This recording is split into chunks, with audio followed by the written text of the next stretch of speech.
Welcome! I'm guessing you're here because you want to create a sunset time lapse, so let's go!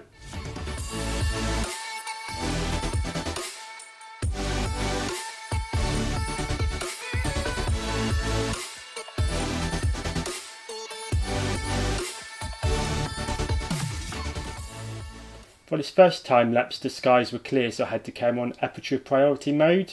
I had the EV adjustment third of a stop under, just so that we can retain a little bit of detail in the shadows and not blow out any highlights. I set the white balance as fixed. This is to avoid any flicker. I personally had it on the cloud fixed white balance, which adds a bit of warmth. You can use daylight or cloud, but it's not a big deal either way because you can fix it in post. The in-camera intervalometer was set to take a shot every 3 seconds.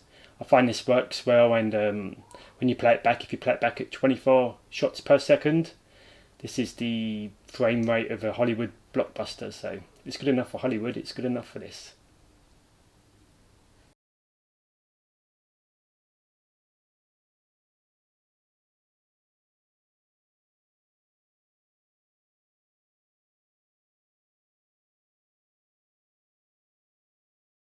For this second time lapse, I set the camera to manual mode.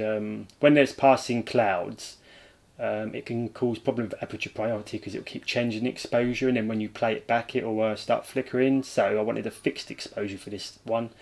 Once again I set the exposure third of a stop under the light meter's recommendations, just to give a bit more breathing space when editing post. The white balance was again fixed and set to cloudy. The intervalometer was again set to take a shot every 3 seconds, played back at 24 frames per second. And on this occasion I had to set the aperture, and I think it was about f6. But yeah, you can go f8 if you want a bit more detail. I quite like a bit of a shallow depth of field look in my videos and photos, so.